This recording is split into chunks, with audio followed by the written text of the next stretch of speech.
time? 6:30 p.m. And did Miss Walsh take that flight? That was a no-show for that flight.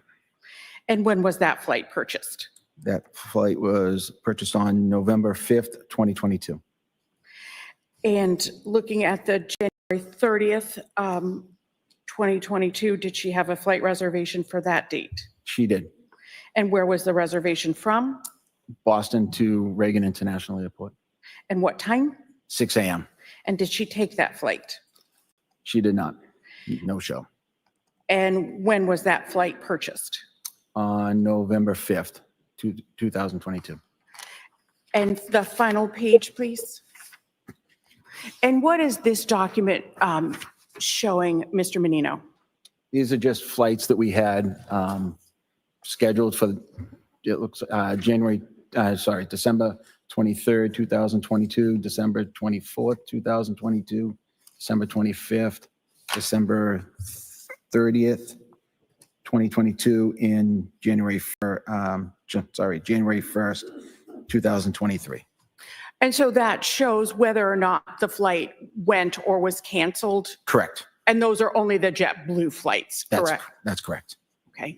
So this would show the the December 25th of 22 flights, whether they flew or were canceled. That's correct. Thank you very much. Hey guys, I've Any got cross-exam. fold. No questions. I'll watch Brian Walsh. Witness may step down. Thank you. Thank you. I don't know if I'm going to watch all of this. Well, we can watch some now. Hi, Denise. Just folding laundry. Commonwealth may call its next witness. The Commonwealth would call Greg Lawrence. I have the hugest pile of socks. Morning.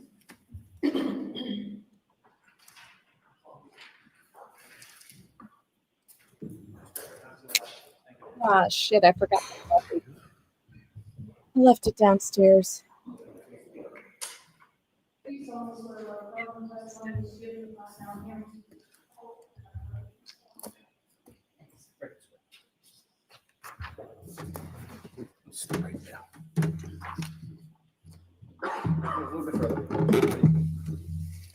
We just heard from Trooper And you may Greenfield. proceed.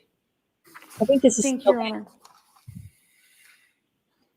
This case is complicated by the bad cops Good morning. Aaron Reed trial. Could you please state your name for the record and spell your last name? Gregory Lawrence, last name spelled Lowrance. And where do you work, sir?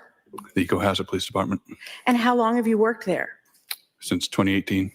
And what are your rank and responsibilities? Currently, I am a police officer assigned as a school resource officer to the elementary school in town. And what were your responsibilities in January of 2023? I was working as a patrol officer. In what shift were you working on January 4th of 2023? The 8 a.m. to 4 p.m. shift, And how were you dressed for that shift? regular department uniform. And where were you dispatched at approximately 11:44 a.m. on January 4th of 2023? 516 Chief Justice Cushing Highway in Cohasset. Sir, can you keep your voice up, please? I'm sorry. Lean right into that microphone. You can also move that a little closer to you, the microphone, if you want.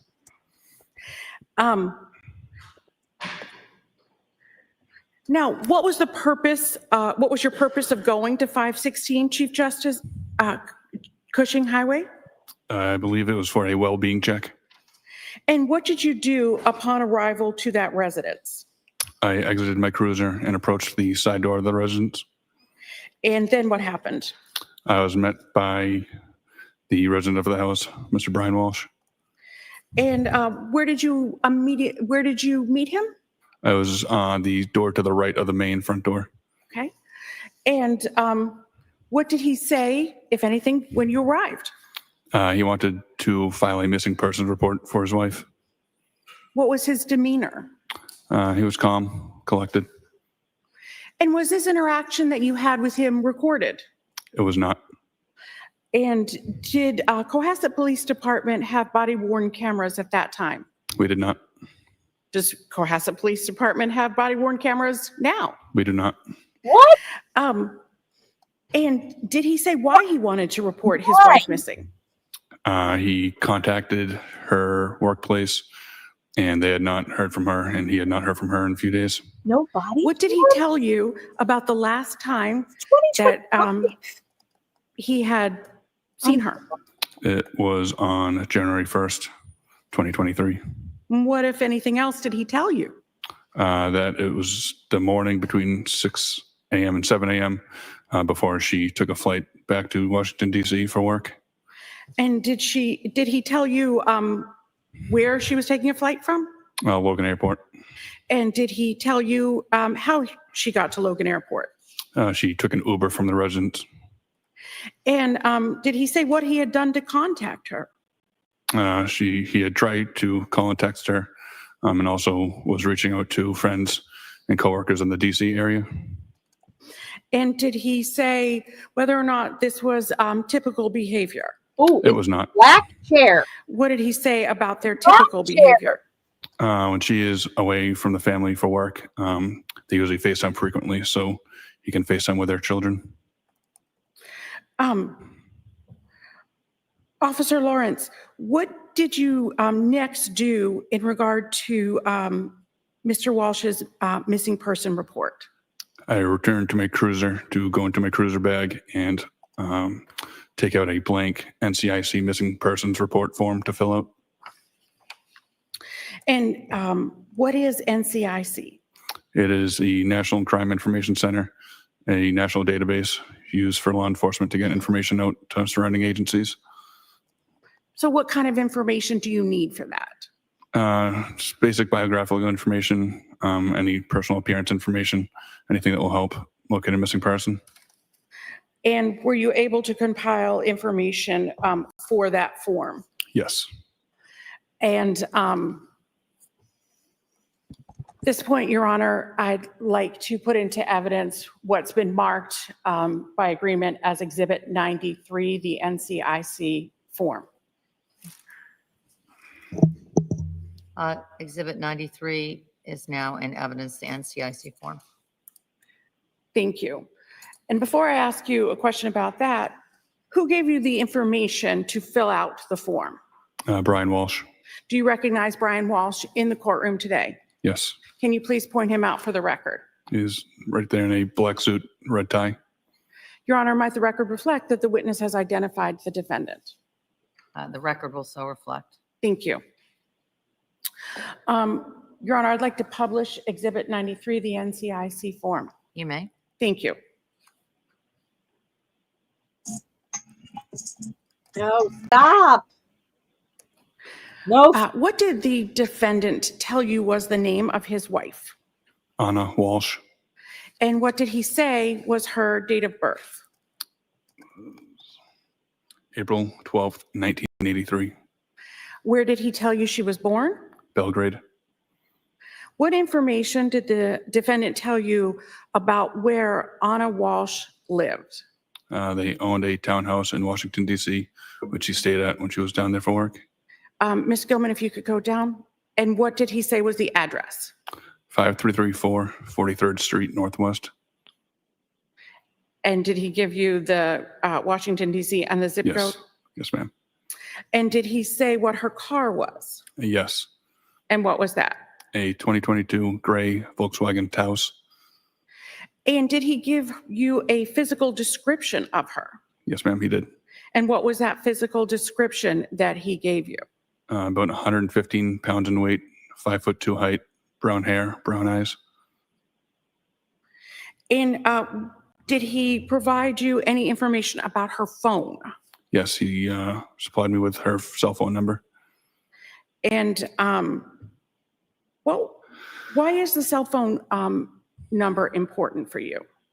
Then we can conduct a ping of the cell phone to determine its last known location.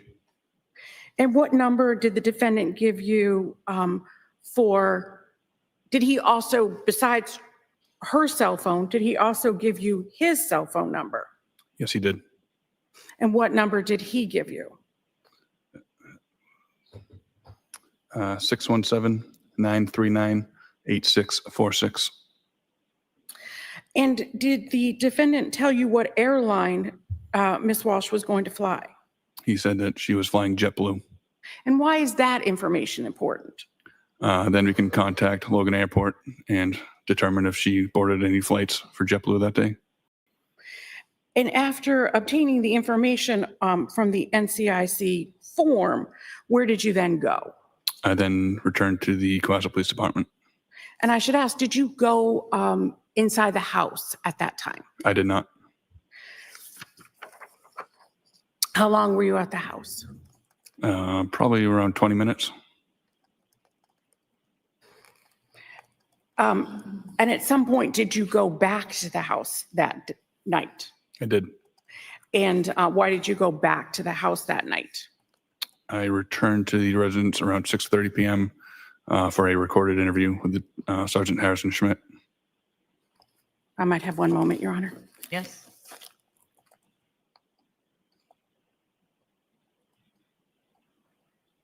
Nothing further. Any cross? Two questions. Had you ever been to that house before? No, sir. And you started working at Cohasset in 2018? Yes, sir. Thank you, sir. Can I see counsel at the side of the bench? The witness may step down.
Send you approximately 10 seconds early to your morning break. Have a good break. All rise for the court, please. Close your notebooks. Slowly.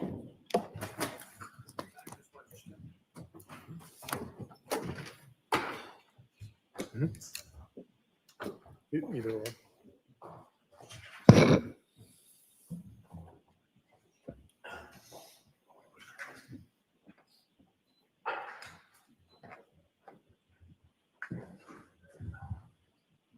That's easy.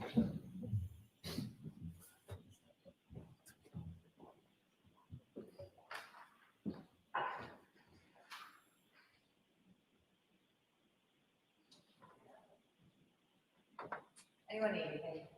No, Your Honor. Have a good break. Thank you, Your Honor.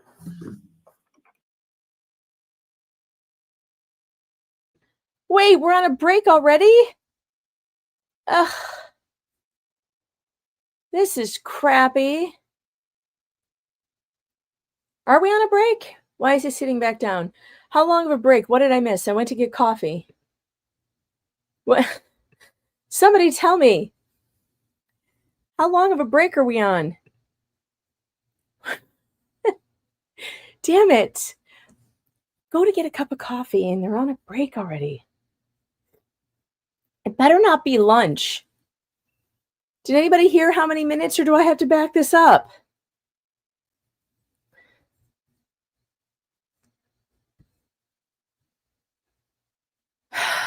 Damn it. Did anybody hear how long this break is going to be? Oh, it just says short break. Okay. All right. So what are you guys doing today?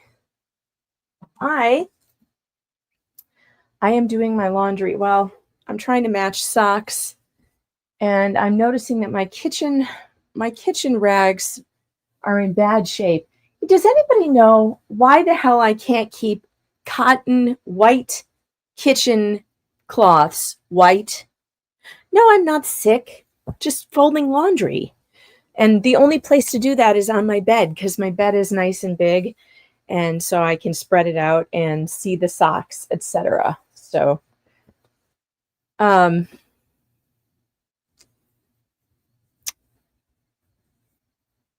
Yeah, so this murder trial is a really strange story. So let's go over that, shall we?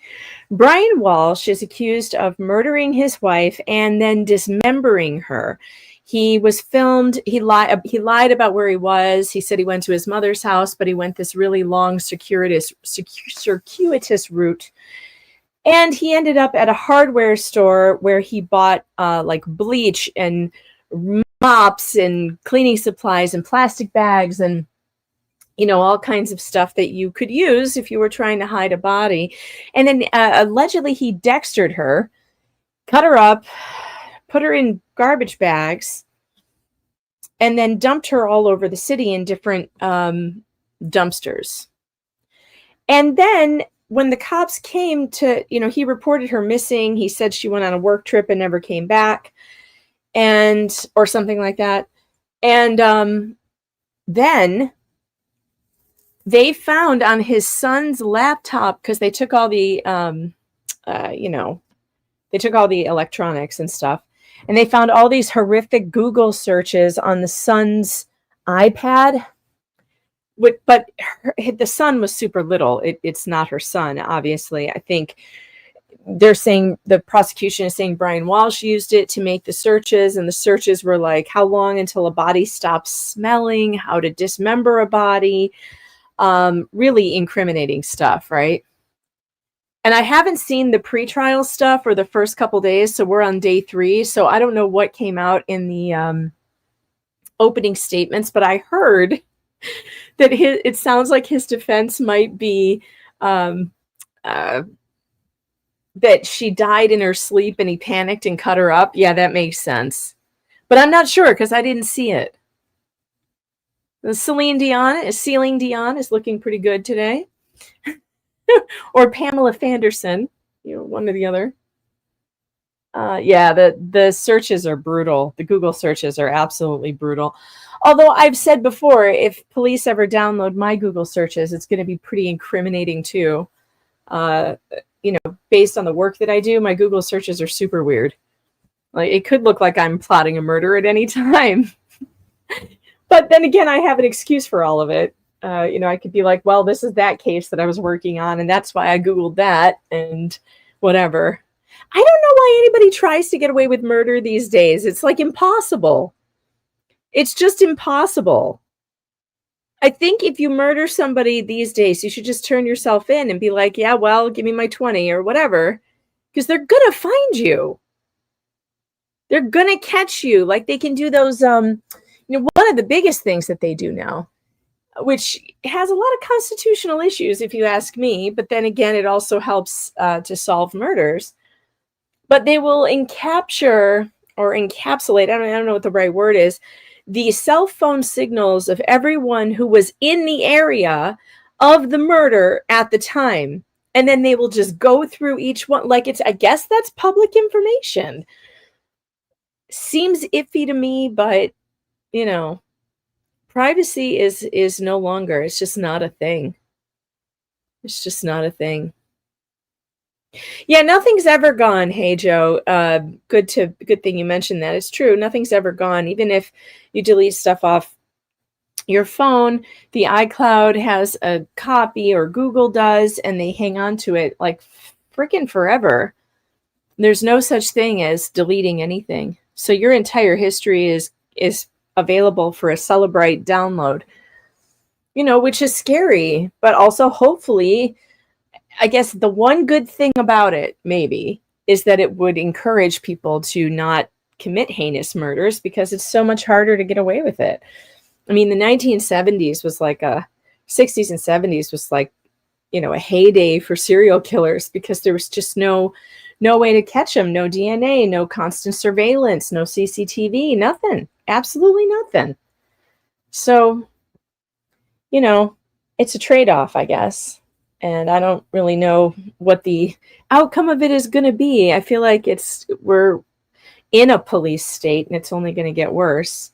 But then again, it makes me happy when they catch people like Brian Kohberger and this guy. Because, yeah, I think he did it. I'm pretty sure he did it. I mean, I don't know what his defense is, though. Maybe they'll convince me. Maybe they'll convince me. How long is this break? Anybody know about these furry Discord stuff? Why would I want to know about furry Discord? Please don't send me down that rabbit hole. I refuse. All right, do you want to see the project I'm working on? So I posted this on Twitter. I started a new crochet project. I haven't done one in a while. I am going to make a bouquet blanket. And I've got the base almost done. I'm going to finish out whatever is left of this skein because I think it's the last one I have. So it might be a little small. And then roses, like leaves and roses, go around the edge. And then when you hold it, when you fold it like this, it will look like a bouquet of roses. It's going to be really cool. I'm excited about that. So if I finish laundry, that's my reward. I get to work on it for a little while.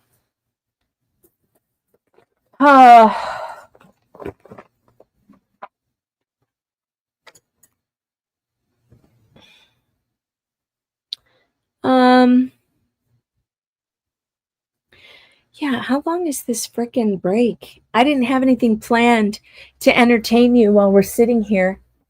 I was just gonna do my laundry, fold socks. But I wish I knew why I cannot get these white kitchen towels to stay white. I bleach them, I soak them in bleach, I use Oxy, and it doesn't matter. They all get horrifically stained. Like, look at, this is a clean white kitchen towel, but it's not white anymore. It just has tons of like coffee stains and whatever. And I can't get them out. This one's not as bad as most.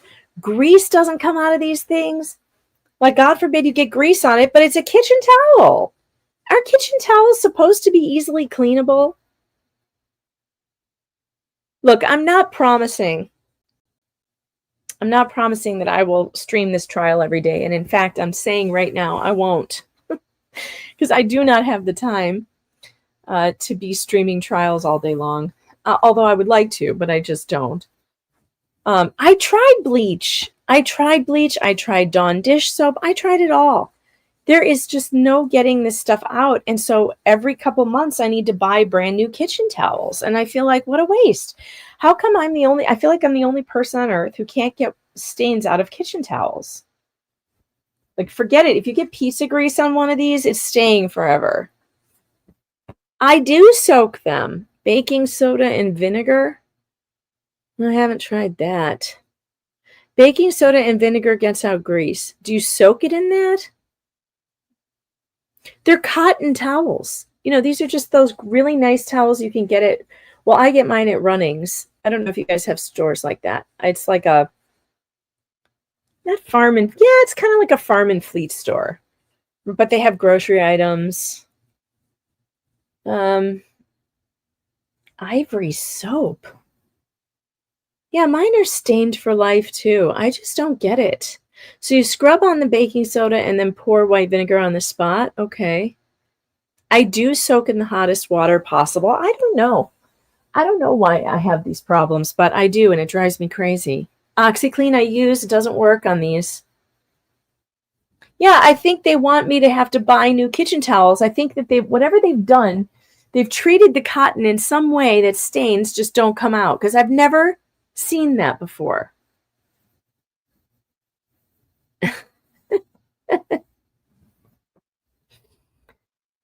Oh, when you first buy them, before you use them, wash them in white vinegar first, and then after you wash them the second time, the vinegar is a stain protector? Is that real?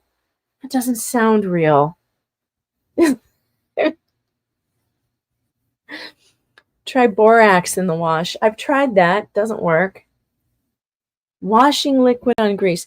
Snort some coke, grow a dark beard, and scream OxyClean. Mine are red and black. Problem solved. You have red and black kitchen towels, but can you get them in this wonderful thin cotton material? Because I feel like, I don't know, but I also really like white kitchen towels. There's something about white kitchen towels that is satisfying. Buy gray towels. No, that gray is too, that they already look dirty. I would hate that. I buy Tide. I only use Tide. Discount laundry detergent is not worth it, yeah, I agree with you. I do, but Tide doesn't even get it out. No, Bruce, gray is not the answer. No. Don't buy white. No, I like white though. I like white kitchen towels and I should be able to keep them white. I don't understand. I've seen, I grew up on years and years and years of laundry commercials telling me that their laundry detergent will keep my whites white. Why is this not a thing?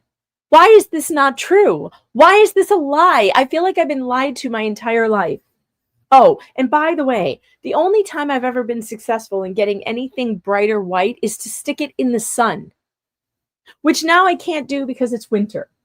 So there is no sun, and that can't happen. I know, Laura, we're on a court break. I don't know what else to talk about. I mean, what is there to talk about? The guy's accused of dismembering his wife. It's kind of... And Trooper Guarino from the Karen Reed case, one of the idiots from her case, already testified this morning. I think he must have started his testimony yesterday and then finished it today. From what I saw of his cross-examination, it was really, the defense did not show me anything. They did not prove to me that he did anything wrong. I don't know if he was trying to say that he did, but he was basically saying, well, of the searches, these incredibly heinous searches that he did, do you know how many times that he accessed his bank account? Like, I don't know why that mattered at all. Well, when did he make this Chase login and this one? And did you know what he was doing while he was accessing those? Like, who cares? I don't know why that was relevant in any way. Like, he was trying to make a point about they can see that he was in his financial records, but they can't see what was being done. Well, that's easily fixable by a subpoena to the bank. So I don't know why we're interrogating Trooper Guarino about what Walshe was doing in his his bank records. So I didn't learn anything from that.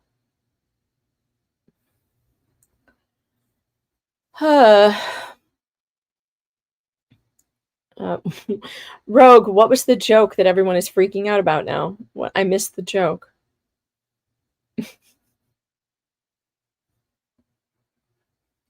Cold water and bleach keeps the whites white? Yeah, I have well water, but it's filtered and everything. It's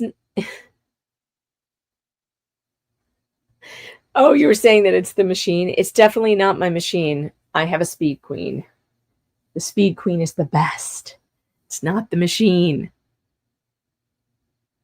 She's just trying to get my goat. They call this a short break. How short is short? How long has this break been? Oh, for God's sake. Should we try and watch? You know what I want to see? Maybe while we're waiting for them to come back, we should start watching opening statements, the defense opening statements, because I would love to hear what what Brian's attorney is saying. Let me search that. Brian Walshe opening statement. I want to see defense. Here we go.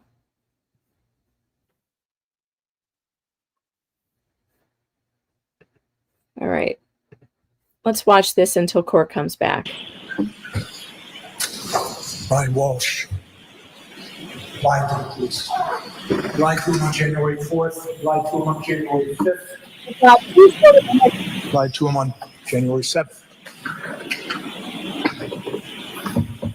Brian Walshe went to Lowe's and bought tools. Brian Walshe went to Home Depot and bought tools.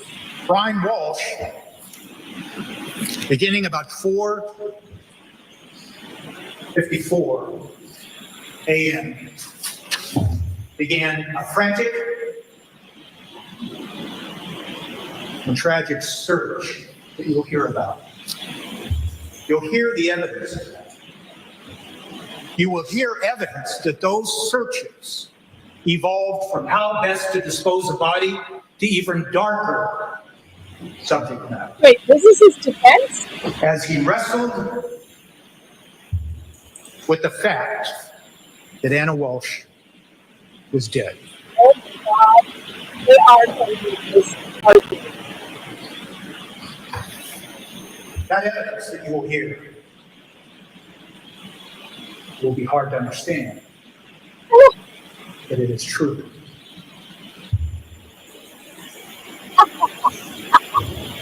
On January 1st of 2023, This is funny.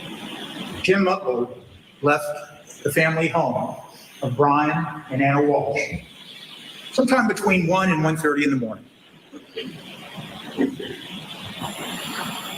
Anna and Brian Walshe continued to celebrate the news. They went upstairs to the bedroom. About an hour later, you'll hear evidence that Mr. Walshe got up, went back down the stairs to clean the kitchen. You'll see evidence that he looked at his email. You'll hear evidence that he then returned to the bedroom, intending nothing more than to crawl into bed with Anna Walshe, the woman he loved. When he entered the bedroom and began to get into the bed, he sensed something was wrong. You will hear evidence that it made no sense to him. But he nudged Anna, his wife. She didn't respond. He nudged her again, a little harder. She didn't respond. He nudged her now in a frantic and panic reaction to where she actually rolled off the bed. You'll hear evidence that now he is panicking and he doesn't understand what has happened and what is happening. This is when you call 911. It didn't make any sense to him. It didn't make sense that somebody that he had just been with and enjoyed New Year's Eve into New Year's Day would suddenly be dead. Not him. You will hear evidence in this case of sudden, unexplained death. You will hear evidence that it is rape. You will hear evidence that it happens in young people and old people. You will hear evidence it happens in male and female. You will hear evidence it happens during the day and during the night, that it happens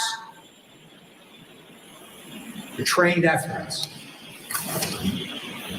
You will hear evidence that it can be the result of both mechanical and or electrical problems within the body. You will hear evidence that it might be cardiovascular, pulmonary, neurological, or other reasons.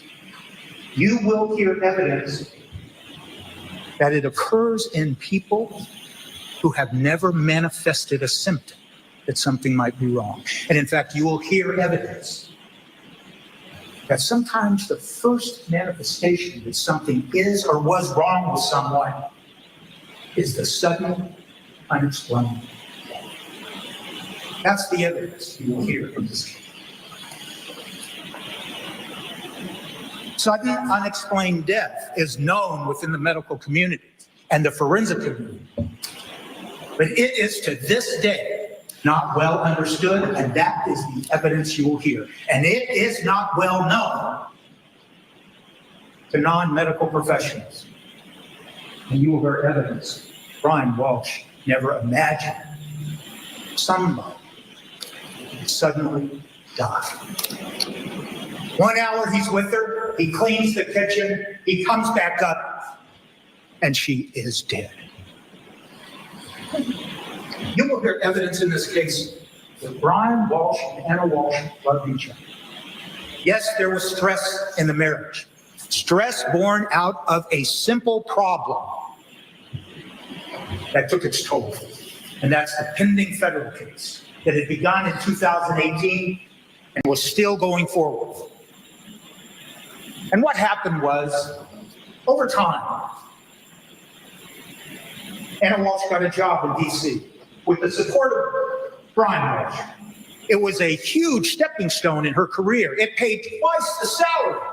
And they talked about it. And you will hear evidence that they had to make a decision. Brian could not leave Cohasset because of the pending federal case. So who would take care of the children? While Anna worked in D.C., Brian would. And he did. There was stress in commuting back and forth between D.C. and Cohasset. Brian Walshe experienced that stress too. And Anna Walshe and him they talked about it on Christmas Day of 2022. And that's what the evidence will be.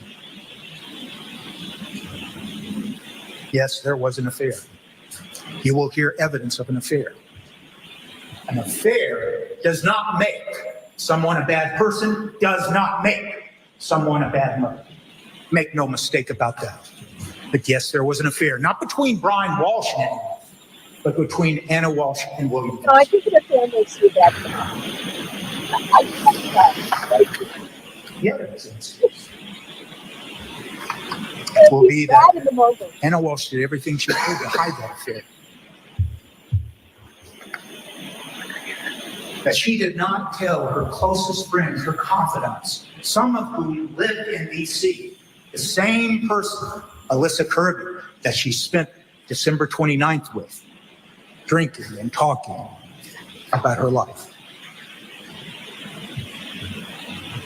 She hid the affair. William Vasco will tell me that he was unaware of any plans of Anna ever telling Brian about the affair. William Vasco will testify that they behaved differently in public in D.C. to make sure there was no appearance of the affair. William Vasco will testify that Anna Walshe told him she would be devastated if Brian ever learned about the affair. Brian Walshe didn't know about the affair. He did know. Anna Walshe had a crush on William Vasco because she told him. And he did not react in a jealous way. And you will hear evidence that over the close to decade that these two people were in love. And all you have to do is look at the evidence and the photograph you'll see of Anna Walshe. And the evidence will establish she is a beautiful woman. And it was not unusual for her to comment to Brian. I had some man look at me today. I think he liked her. That didn't upset Brian, not over a period of 10 years. And when she told him that she had a crush on William Vasco, the man who had sold them the $1.3 million townhouse in D.C., it didn't upset Brian. He trusted her.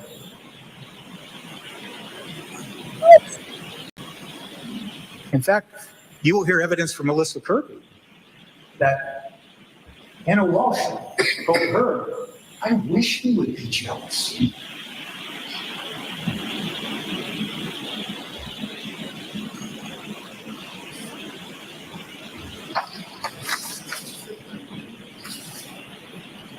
You will hear evidence that there was no financial issues or problems.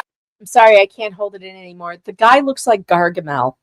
Okay, and his wife is so out of his league. I don't know how he landed her, but clearly she was not going to stick around.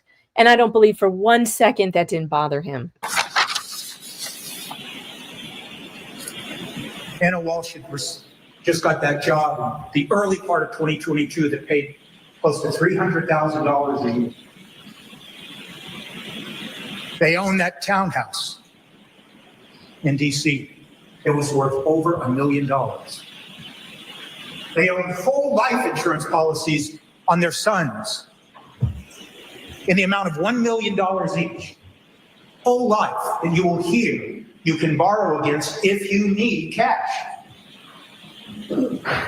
You will hear evidence that Brian Walsh's mother gifted them money, and actually you'll hear from the landlord of the home that they were living in at the time, that Brian was living in, taking care of the 3 boys while Anna worked in D.C., that it was his mother who was paying the rent, because that's what grandmothers do. There was no financial problems here. They owned investment property in Massachusetts.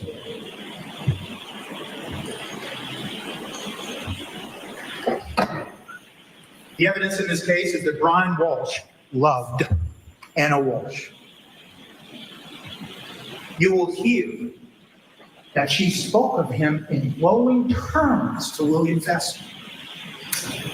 That she said, I want people to see the Brian that I know.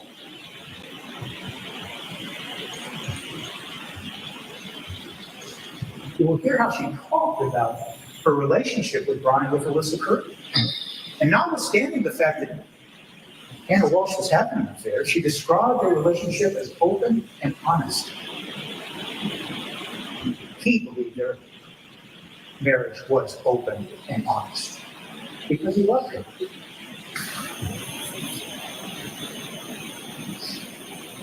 You will hear how she described Brian as her best friend to her friend Alyssa Curry.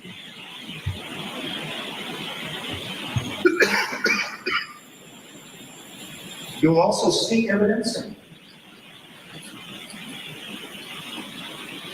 of text messages that you may use to determine for yourself if there was love between these 2 individuals. The importance about those text messages that you'll see is simply that they're dated.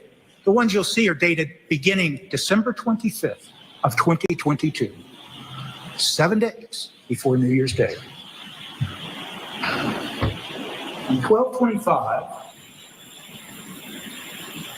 Anna Walsh and Brian Walsh are texting each other, and she is sending him 7 properties, listings, primarily out of Zillow, 7 listings of properties in the greater DC area, Bethesda, Annapolis.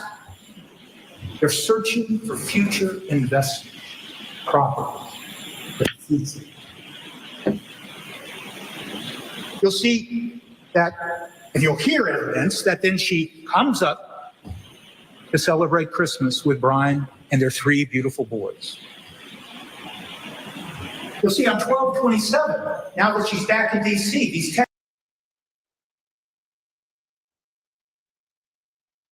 All right, court's back. Although I think they just walked back in because the sound is off. So, okay, so now we know, yeah, his defense is she just died suddenly. And instead of calling 911 like a normal person, he had some kind of mental break and decided the best idea was to chop her up into little pieces and put her in garbage cans all across the city. Sure, that tracks.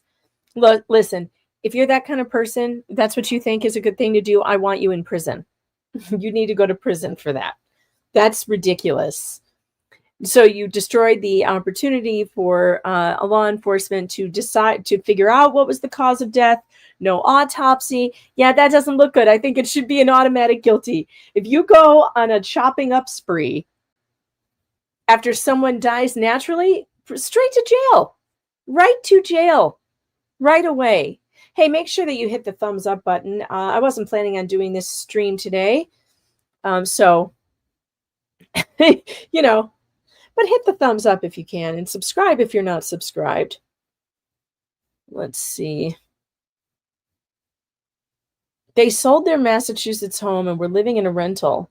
Her mother paid the rent because Anna was separating the finances because Brian had $400,000 judgment against him. Yeah, he was doing some weird stuff with fake paintings. She also has a very odd job. I covered this back when there was a lot written about it in the New York Post. So the building that she managed in DC was like full of spooks. Honest to God, actual spooks. Which complicates this whole issue, but I'm surprised they're not going with one of the spooks killed her. Because there were like these weird spies and FBI involvement at this house and weapons. They found like a weapons cache there. Just craziness, like absolute craziness. And she was managing the building. And there was one guy in the building who had surveillance footage in somebody else's apartment. It was crazy. The TLDR on the case, Bruce, is Anna Walshe went missing. And this guy chopped her up, and her husband chopped her up and put her in garbage cans across Boston, which he's just admitted to. They're trying to figure out, though, how she died. He says she died in her sleep or something. And then he freaked out and dismembered her and dumped her all over town. I think he killed her, obviously. Yeah, he did admit to dismembering her. And that's new. He didn't do that until trial started. So that was we were just watching the opening statement. I don't know why we're still sitting here with a still camera. Maybe, and no sound. Oh, here we go. Here we go. Let me make it bigger. That's what she said.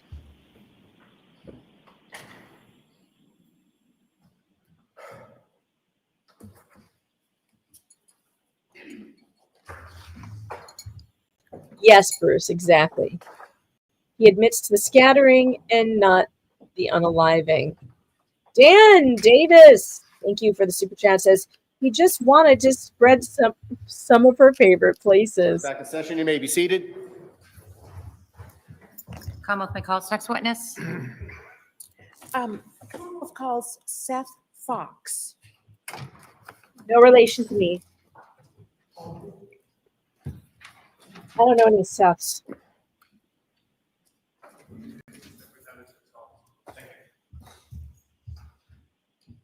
Oh, and Bruce, the Google searches were heinous. How to dismember a body, how long does it take for the body not to smell? It was bad. Watch your stuff for me. All right. Thank you. Thank you. You may proceed. Thank you very much, Your Honor. Good morning. Good morning. Could you please state your full name for the record? Seth Fox, And how do you spell your last name? F-O-X. Thank you. Oh, Mr. Fox, what is your occupation? I'm a subpoena compliance specialist with Lyft. And what is a subpoena compliance specialist? My job is to intake and respond and review subpoenas that are served to Lyft by law enforcement. And how long have you done that job? For 2.5 years, And how long have you worked for Lyft? since 2018. And what are your, as part of your specific responsibilities, are you a custodian of records for Lyft? Yes. And as such, what are your responsibilities as the custodian of records? To collect, search for and collect records that we are subpoenaed for. And when are entities made on business records at Lyft? At the time they're created. And why are they made? For purposes of privacy and security and maintaining data. And are they made in the normal course of business? Yes. And are they made in good faith? Yes. What is Lyft? A technology company that facilitates rideshare pairings between drivers and riders through our Lyft app. So how does Lyft work? If you're a rider, you would go in, you would first download the Lyft app and then input your information, name, phone number, payment method, and then you can use the app to request a ride to whatever location you're going to. And it pairs you with the driver in your area. Is Lyft a paid or free service? Paid. Are you familiar with the records that have been requested in this case? Yes. And have you previously supplied those records to us? Yes. And are these the records for the account information for Anna Walshe with a payment and profile for that user? Yes. And did Anna Walshe have an account with Lyft? Yes. Your Honor, I'm now seeking to admit, which has been previously marked as Exhibit 94, the records of Lyft. All right, the lift records for Anna Walsh are now in evidence as Exhibit 94. Thank you. May I approach the witness? You may.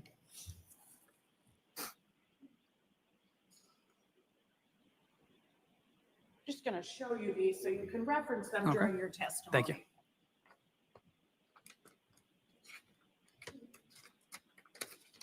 I'm also going to ask, Your Honor, if they could be published to the jury. They may be. Thank you. Ms. Gilman, if we could start with the account.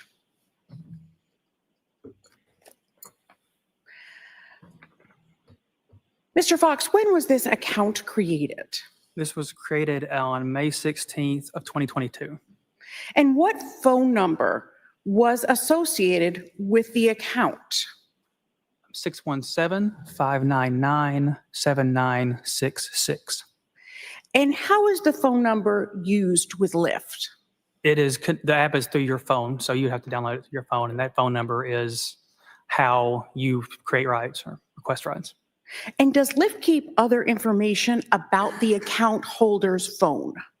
We keep information such as the IP address at the time the account was created, the phone carrier, and the app version that was used, and the operating system on that phone And why is that? for data purposes, for privacy security. What kind of phone was used here? It was a iPhone 14.4, And who was the carrier? Verizon. In addition to keeping that information, do you also keep payment method? Yes. Ms. Gilman, I'd ask you to go to the payment document. And can you tell me about the payment method in these records? It was a Visa card, last four digits, 5421. And finally, sir,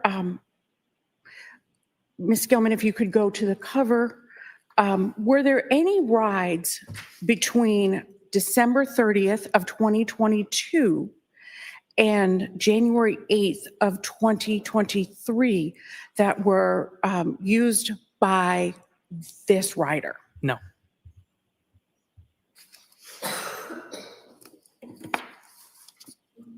Thank you. Any cross? The witness may step down. Thank you, sir. Thank you.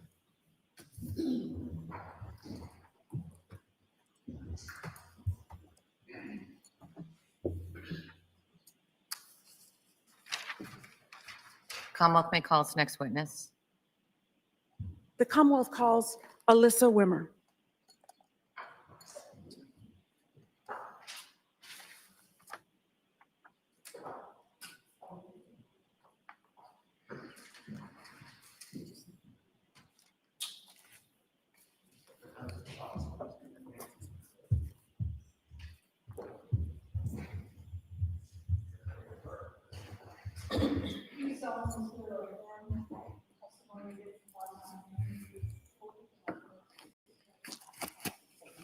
Right this way.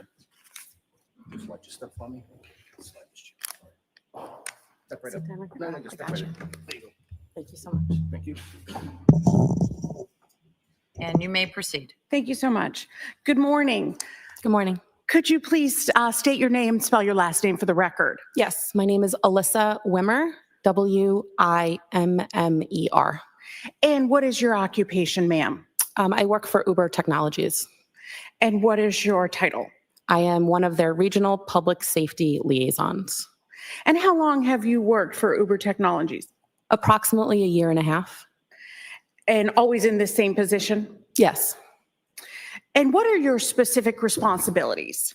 My job is to assist law enforcement within my region, which includes the Northeast United States, with complex or critical safety incidents that have some sort of a nexus to the Uber platform.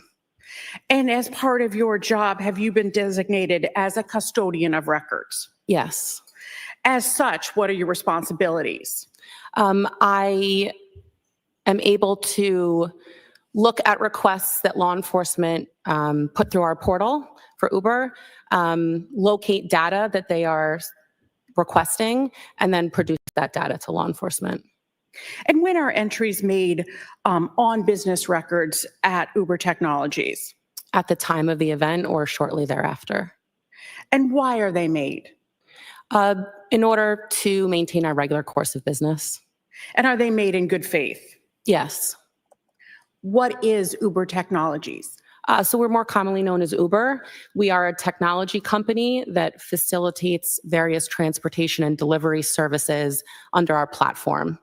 So we're probably most commonly known for our rideshare feature, which allows a user to access the Uber application, request a trip with a pickup location and a drop-off location, and then Uber will match that person with the driver, and the driver will transport the individual from point A to point B. Is Uber a pay or free service? A paid service. Are you familiar with the records that have been requested in this case? Yes. And did you provide those records previously? Uber did, yes. And were those records for account information for 617-599-7966? Yes. And did Uber have an account for 617-599-7966? Yes. And you have seen those records? Yes. Your Honor, I'd ask at this time, those were provided digitally. Correct. I'd ask at this time that the records, which have been marked on a thumb drive as Exhibit 95, previously marked, be the next exhibit. And that's agreed to? Yes, Your Honor. The Uber records for the phone number recited are now in evidence as Exhibit 95. Thank you. And I ask that they be published both for the witness and the jury. You may do that. Thank you. I'd ask that we start with response page 2.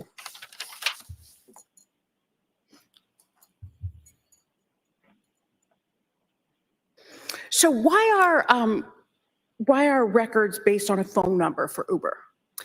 Uber does not require individuals to provide legal verification of their identity. So a user can choose whatever display name they want on their account, but we do verify phone number and or email address. So when law enforcement is requesting data from us, we often require a phone number or an email address in order to locate the account.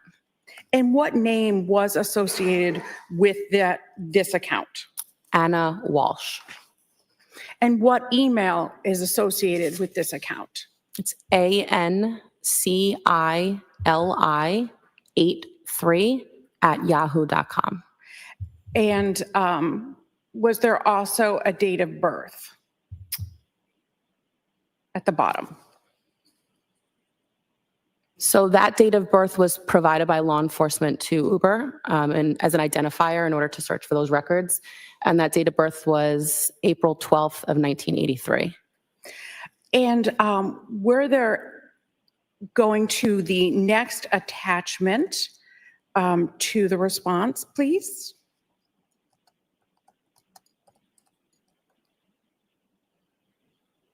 Were there any rides between December 30th of 2022 and January 8th of 2023? There were 2 trips taken from that account on December 30th of 2022. And they were, can you tell us where those were?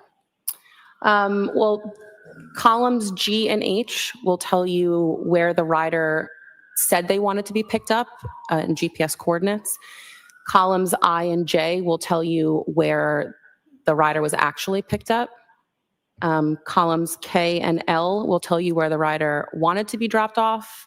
And columns M and N will tell you where the rider was actually dropped off. And those are longitude and latitude? Correct. And those are GPS coordinates, like if you put it into Google Maps or something like that? Correct. And can you tell from this about payment method? Yes. Columns O and P and Q contain information about the credit card that was used to pay for these 2 rides. Column O is going to be the first 6 digits on that credit card number. Column P is going to be the last 4 digits of that credit card number. And then column Q is the expiration date for the credit card. And can you tell us what columns R, S, and T are? Yes. Column R is how much the trip costs in United States currency. Column S is the distance of the trip in miles. And column T is going to be the duration of the trip in minutes. Were any other rides taken besides these 2 rides? Between the dates that you indicated? Exactly. No. Were any other accounts registered with Uber connected to that phone number, credit card, or email? I believe there was another account linked to that phone number, but there was no activity on it at all. And going back to response page 2,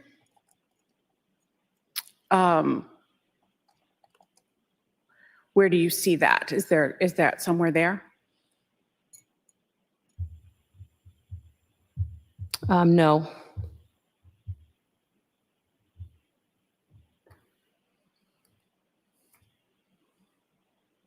I believe this request was also related to information about trips that were taken, and this account had trips on it, whereas I believe there was another account linked to this phone number that was never used, never had any trips on it at all, and therefore was not. So there were no trips for that date? Correct. For those dates? Correct. So no information was supplied? Correct. Thank you. Welcome. Cross, Question. the witness may step down. Thank you. Thank you.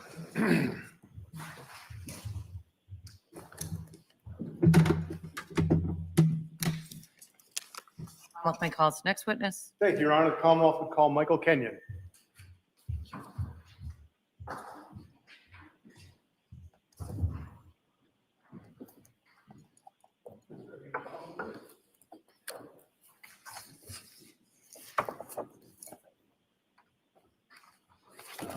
I don't know why we're talking to Lyft people. It's very boring. I didn't learn anything I didn't already know. What is she building? What kind of case is she building here? Right this way, sir. Just watch your step. Right. You may proceed. Good Thank Lord. you, Your Honor. Good morning, sir. You. I'm very good, sir. But my first question to you is, what's your name? Michael Kenyon, Swampscott Police Department. And can you spell your last name for us? Yeah, Kenyon. And sir, you said Swampscott Police Department. What is your rank there? I'm an officer And how long have you been an officer? How long have you been with the Swampscott Police Department? since 2020. Now, I'd like to ask you some questions about January 9th of 2023. Were you working that day? Yes. What time do you think you might have got to dispatch to 330 Paradise Road? Sometime right around 3 o'clock. Can you describe 330 Paradise Road for us in Swampscott? It's an apartment complex on Paradise Road in Swampscott. And why were you there? I have been advised by my OIC to go up there and assist some police agencies. And so Voice what? up, sir, please. Just lean right into that Oh, yeah, okay. microphone Sorry and keep about- your voice up. Okay. Thank you. If you pull it right to you, make it, there you There you go. So when you got there, what did you see?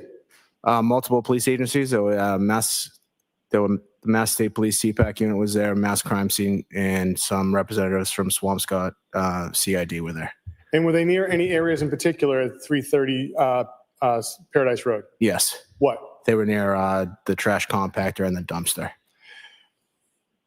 At this point in time, the Commonwealth would seek to publish what's been previously stipulated to as Exhibits 90 and 91, photographs from 330 Paradise Road. As agreed, they're now in evidence as 90 and 91. Ms. Gilman, can we have HAS 6436, which is Exhibit 90? Sir, do you see that? Yes. Is that one of the two dumpsters or compactors you had the opportunity to be near at 330 Paradise Road that day? Yes. All right. And Ms. Gilman, can we have Exhibit 91, HAS 6469? And sir, do you see this object? Yes. Is that what's this compared to the other receptacle you saw? This is a trash compactor. And so you get there, you see all these officers and you see these two objects. What happens next? The trash compactor and the dumpster are secured on flatbeds. Okay. And so then what do you do? It's advised that I was going to lead a caravan from our location to another location. And so where was the other location you were going to go to? It was at the time it was JRM, but it's the Republic Trash Services at 300 Forest Street in Peabody. Okay. Now, so what do? You've got this location in Peabody. What happens next? So I lead the caravan from 330 Paradise Road in Swampscott to the Republic Trash Services at 300 Forest Street in Peabody. Upon arrival, I blocked traffic on Forest Street and allowed the caravan to enter the JRM or the Republic Trash Plant. And you say the caravan. What was in the caravan? Caravan was me leading the trash compactor and the dumpster on flatbeds behind me, and then multiple police cruisers being the state or crime scene, and then some Swampscott police unmarked. And after those cruisers and the dumpster and the compactor went up to the trash spot, what did you do? Secured the gate and went back to Swampscott to work my shift. No further questions, Your Honor. Any cross? Just one.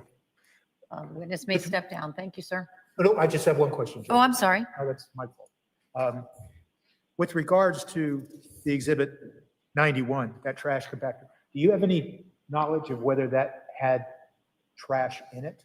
No. Thank you, sir. Redirect. No, Your Honor. Witness may step down. Thank you.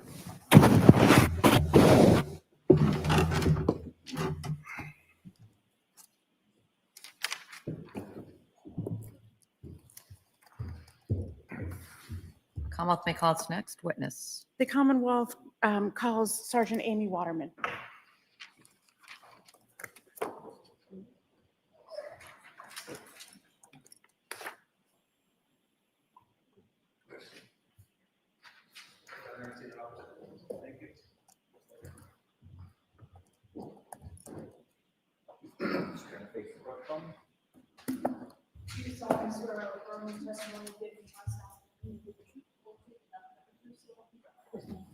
Get this way.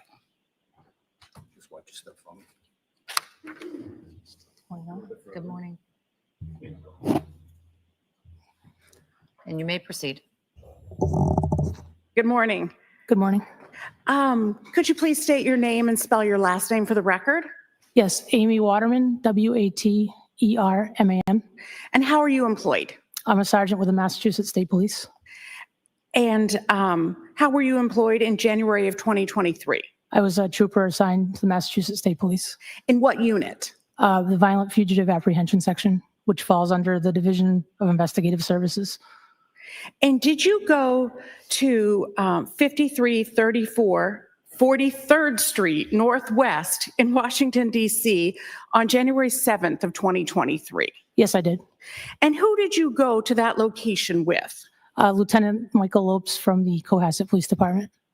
And do you remember approximately what time you went there on the 7th of January? Yeah, it was approximately 11:40 a.m. And whose home was that? That was the home of Anna Walshe.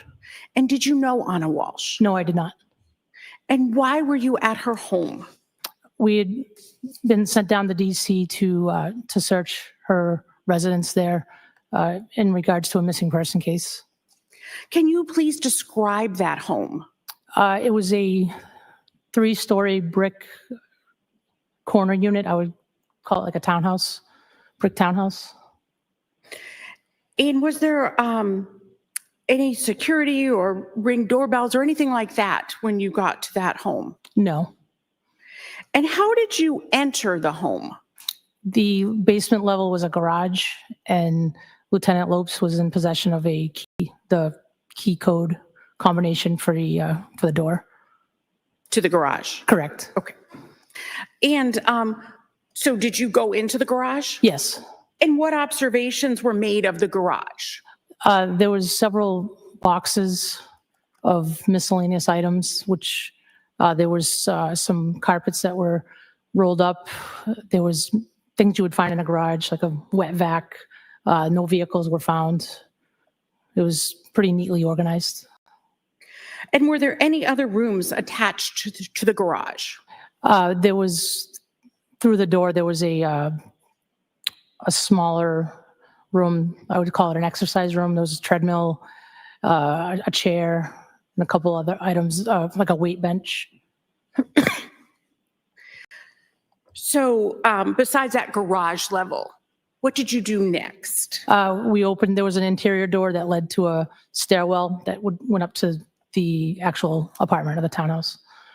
And were you able to get through that door? Yes. And did you need an additional key or code or anything to get through that? No. And so how did you get through that? Was it unlocked for you? Or if you know? I believe it was, yes. Okay. And so where did you then go? We went up a set of stairs that led to what I would call the first floor of the townhouse. It was three residential floors. So we went up to the first floor. And can you describe that first floor, please, for the jury? Yes, it was a main kitchen area. There was a restroom. I'm disappointed in the lack of Boston accents here. I'm just saying. In that area, as well as like a living area, like a seating area. Okay. And what was the condition of the kitchen? It was very neat and tidy. Nothing really out of place. Did you look around? We did. Was there anything in the fridge? Yeah, there was some, I don't remember exactly, but there was some food items in the fridge. And what did you see in the rest of the area of that main floor, you said? Again, it was neatly put together. There was some miscellaneous personal items that you would typically find in a kitchen or a living area, furniture. So it was furnished? Correct. And so after looking at that kitchen floor, what did you do next? Once we took a look at that floor, we went up, ascended up the stairs to the second floor. And when you say we, you're talking about? Yes, Lieutenant Lopes. Okay. Yes. Was anyone else with you besides? No, it was just the two of us. Okay. So after you finished looking at the kitchen, you said you went up to the next floor? Correct. And what was on, and how did you get to the next floor? We took the stairs up, and there was another interior door that opened up into a larger area. And what did you see there? I would describe it as the primary bedroom. Essentially, the whole floor was one big bedroom. There was, off to the left, there was maybe described as like an office area. There was a desk and just a couple sitting chairs. That was to the left as you went in. To the right was the bed, and there was a walk-in closet. And right before the walk-in closet, there was a door to the left, which was a bathroom. Did you make any observations of the bed? The bed was made. There was a couple female clothing items that were on the bed. Did you make any observations of the closet? The closet was full of clothing, shoes, sunglasses, handbags, miscellaneous things. Did you make any observations of men's clothing in the closet? Yes, there was some men's clothing. And what about the bathroom? Can you describe the bathroom? Like the rest of the house, it was neat and tidy. There were personal items such as hair products and toothbrushes and soaps and things like that. Was there another floor? Yes, there was a third floor. And how did you get to that floor? We ascended up the stairs. And what was on the third floor? The third floor consisted of another restroom, another bathroom, and there were 3 smaller bedrooms. And what observations did you make of the 3 smaller bedrooms? They appeared to be rooms for children, all contained kids' furniture, all very nicely kept and neat. There were various toys and clothing that would tell us that it belonged to the children. And how were the beds in those rooms? They were made. And what size were those beds, if you remember? I don't recall. Okay. What was the general condition of the home? Again, very neat and tidy, well organized. And in general, did you find any paperwork or anything in the home? We did, And where was that generally found? mostly in the kitchen. And did you find Anna Walsh in the home? No, we did not.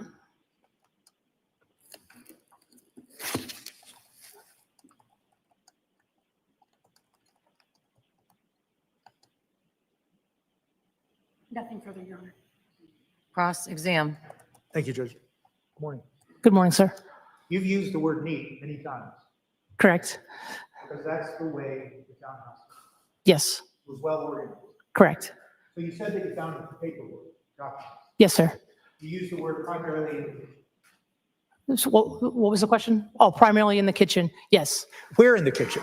Like, I don't remember exactly. I believe it was, there was a countertop with some shelves underneath it. I believe that's where it was found. okay, did you, you mentioned what, I thought I heard you say, you mentioned something like a study or a desk or something in one of the, in the, Yes, primary in the bedroom? primary bedroom, there was a desk. and did you go through the drawers looking for other documents? I don't recall if we did or not. So when you left, did you take all the documents that you found that you thought were significant? We took some, yes. Okay. And how did you know what kind of documents to look for, the significance of them? Based on the address, personal documents for travel was kind of what we were looking for. Okay. And you said that you saw some men's clothes Yes, and they were in the closet? yes. There were no other men's clothes anywhere else that you can recall? Not that I can recall. All right. Thank you very much. Thank you. Any redirect? No, thank you. The witness may step down. Thank you. Thank you, Your Honor.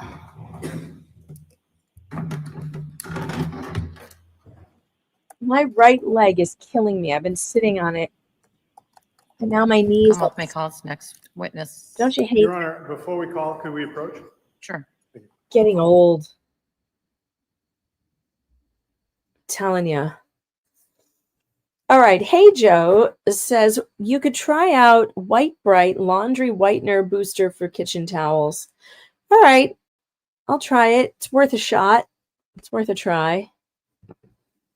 God, you ever sit on your knee like crooked and, or not crooked, but just bent, and then it just is so painful to unbend it? Oh, is this arthritis? Because that's how it feels. Oh, my knee. Oh, I probably should be up and walking around. I still haven't gotten even a half of these socks done. I got a whole pile of black ones sitting in front of me that I don't feel like matching. Oh, I hate matching socks. Sidebar.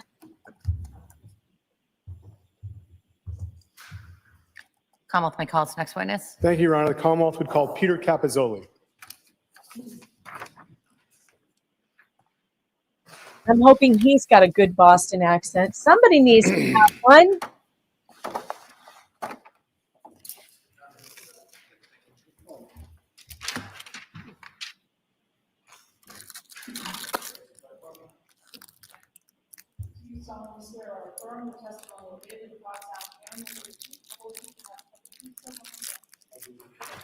Right this way, sir. Step up, just watch your step. All the way in. A little bit further. There you go, sir. Thank you. And you may proceed. Thank you, Your Honor. Good afternoon, sir. Is that Good afternoon. Sir, I'm going to ask you if you pull that microphone closer to you because it's going to amplify your voice and everyone will be able to hear you. God, it's Can you state Santa. your name for the record and spell your last name? Peter Capizzoli, Capozzoli. And sir, by the way, that is perfect as far as the volume. Are you familiar with Cohasset Imports? Yes, What is Cohasset Imports? it's a used car dealership, sales and service. And how are you familiar with it? He said cop. I'm the owner. Ms. Gilman, could we have what was entered in today as Exhibit 84?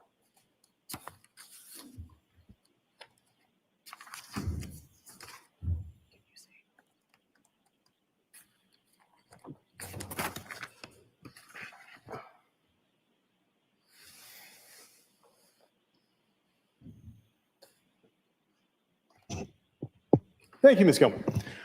Sir, I'm showing you what's been previously marked as Exhibit 84. Do you see at the bottom where it says Cohasset Imports? Yes. Now, sir, where is your home in relation to Cohasset Imports? To the right up the driveway? And sir, are you familiar with 516 Chief Justice Cushing Highway? Yes. How are you familiar with it? I own it And how long have you owned it? since September 2019.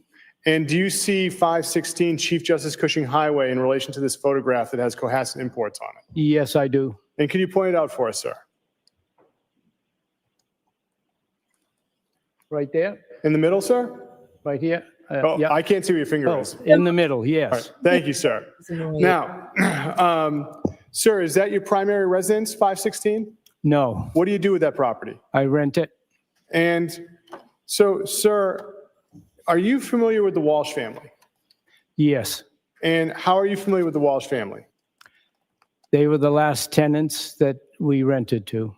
And now, when did you begin renting to the Walsh family? I believe it was March of 22. And what was the initial terms of the lease? The first 6 months, I took less per month, I believe 4,800 a month to have them pay up front. Yes, sir. That was something they wanted. Okay. And so, and how many months was the lease for? The first one was 6 months. And did you ever have to have another lease with them? Yes. And when was that? So we extended it for the full 5,000 per month for another 6 months, I believe. Now, during the course of the Walsh family at 516 Chief Justice Cushing Highway, how many times did you have the opportunity to see Anna Walsh? 3 or 4 times. And how many times would you have the opportunities to see Brian Walsh? He brought the check every month, so I would see him each month once and then maybe another 5 or 6 times in between that. Now, sir, do you see Mr. Walsh here today? Yes. Could you identify him with some article of clothing he may be wearing? A tie with a black jacket. Your Honor, if the record may reflect that the witnesses identify the defendant. The record will so reflect.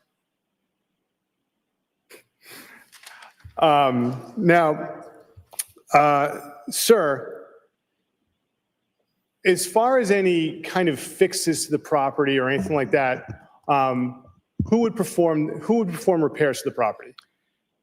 I did How often did you have to do that?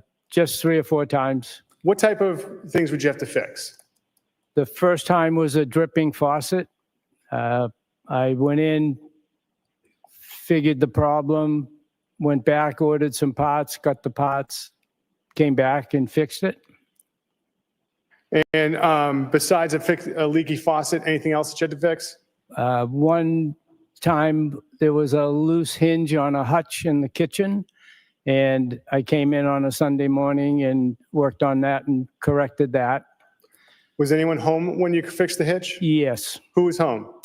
Anna was home and the 3 boys. Now, besides making those 2 repairs, any other significant repairs to the home? Yes, one other one, in the middle of July, the AC stopped working. So I went over at night, looked at it for a few hours, checked everything I could, knew what I had, knew what I didn't have. So then I had an electrician come in the morning. He showed up, I think, at 8 o'clock. And after 5 minutes, he said, "Where's the shutoff switch for the heater AC unit?" I said, "I didn't know. It was upstairs." So it was upstairs in the entryway coming in the side door, and the switch had been flipped off. That's why the AC didn't work. All right, so pretty basic fixes. Yes. Now, sir, as far as the basement of the house, when you rented it, what was in the basement? Just a few small things and a dehumidifier, maybe a small table, and 2 refrigerators that were not hooked up. Now, and Ms. Kilman, if you could just take down that exhibit, thank you. In late December of 2022, what did you do as far as going away on a vacation? I went to the Caribbean over New Year's. And during that time, did you ever receive any calls from Mr. Brian Walsh? Yes. When? I believe it was Thursday of the week that I was there, if I'm not mistaken, somewhere in the late afternoon timeframe. And and can you tell us about the conversation? What was the conversation you had with Mr. Walsh in this phone call? Yes. So he had asked me if I had security on my building. And I said, no, not at this time. We were still in the building process. And so I said, why? And he said, well, my wife is missing. She took an Uber this morning, or was supposed to take an Uber this morning to go to DC for work. And we haven't found her, and she didn't show up in DC. Did he tell you what time she left? I think in the 4 to 5 range in the morning. Now, and you said that your building was under construction. What building was being worked on? Cohasset Imports. And did you tell him about any other places that might have cameras? Yes. So next door, north of me, there's a home, and I thought he might have security. So I mentioned the name and said you could check with him. Now, sir, on the lease you had with the Walsh family, are you familiar with that lease? Yes. One moment. Your Honor, if I may approach? You may. Mr. Capizzoli, I'm handing you a document. Do you recognize it? Yes, that's the lease. And, Your Honor, I'd seek to have this marked as the next exhibit. Any objection? I think the next one is 96. The lease for 516 Chief Justice Highway is in evidence as Exhibit 96.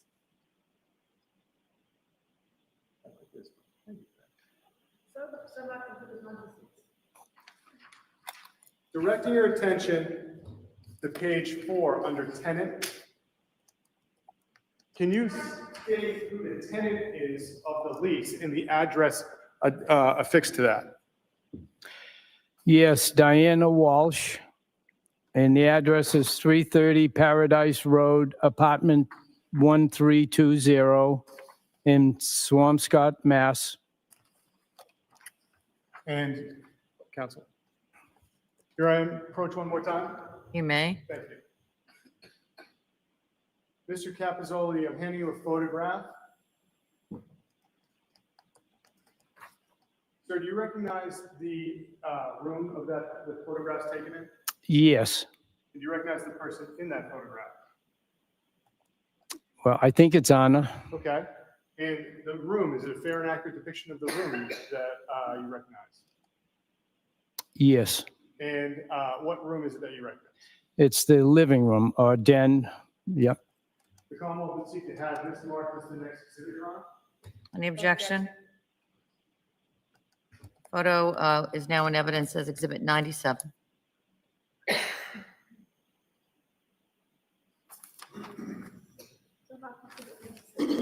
Your Honor, if the Commonwealth may publish briefly.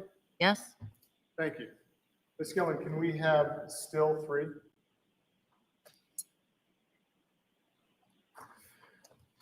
Mr. Capizzoli, how do you recognize this is the living room? So when you walk in the front door, it's the room to the left. It's the only room that had a rug. It's the only room downstairs that has a fireplace. You can take that down, Ms. Gilman. Thank you. And Your Honor, if I may have just a moment. Yes? Thank you, Your Honor. I have to go check on the fire and make sure it's still going. I'll be back. Now, sir, I neglected to ask you this. When you rented the home to the Walsh family, was it furnished? Yes, partially furnished, yes. Nothing further, Your Honor.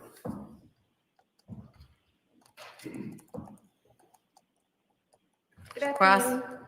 Sorry, Judge. Sorry, I was in my typing mode. Go right ahead. Okay, hello. Hello. You were talking about the property in Cohasset, and one of the rooms we're talking about was the basement. Yes, Am I correct that the basement wasn't furnished? correct. It wasn't properly heated? No heat, just for what comes from the boiler, right? Okay. And there wasn't a washer and dryer down there? No, There wasn't a playroom for kids? no, There wasn't a rug, it was just a cement floor? yes, And the basement not only had access to the house, but it also would have had access to get outside of the house, Ye- like bulkhead? a walk-through door, a regular door, yes. Okay. You had also mentioned, I believe, Mr. Connor introduced the lease, and that lease was in Diana Walsh's name?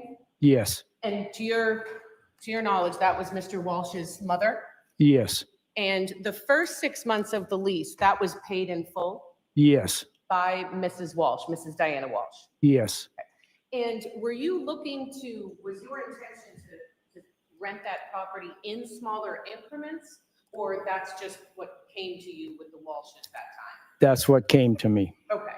And in speaking to the Walshes, it was your understanding that the reason they were looking for short-term housing was because the family was planning to relocate to Washington, D.C.?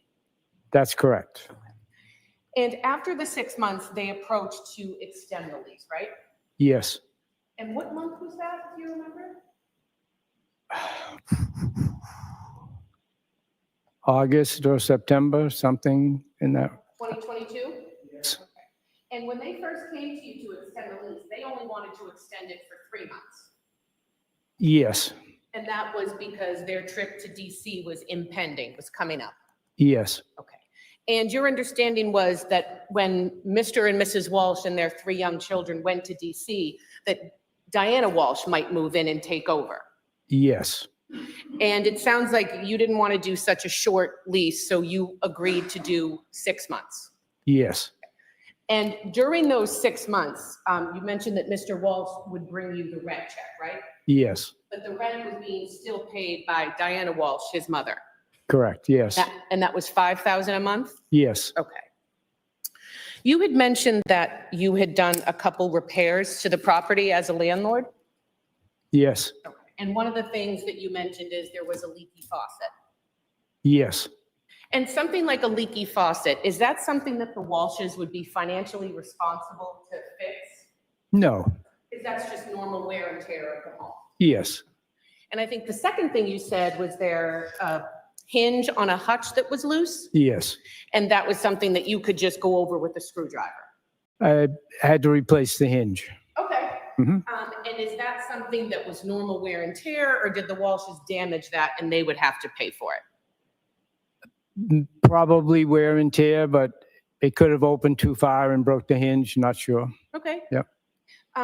In the lease, or your understanding, would there be some damage that the Walshes could have done to the home that they would have to be financially responsible for? Yes, So, for example, if a large hole in the ceiling happened during their tenancy, you wouldn't run over there and get up on a ladder and drywall the ceiling and fix a hole yourself. no, I wouldn't. And that would be something that isn't regular wear and tear, right? I would say that's not regular wear and tear, no. Okay. So that would be something that the Walshes would be responsible for paying for and covering.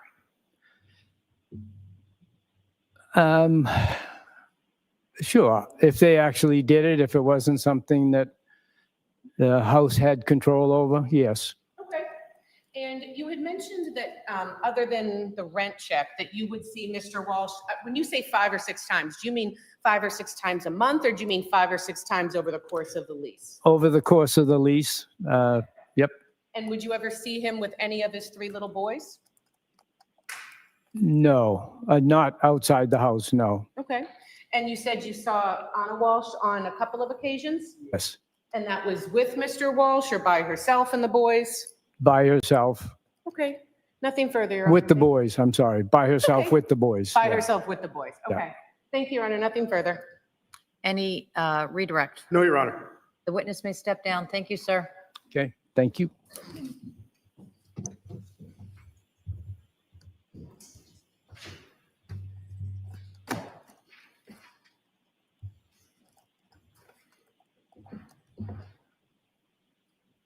And the Commonwealth may call its next witness. Thank you, Your Honor. Commonwealth will call Mark Salvaggi.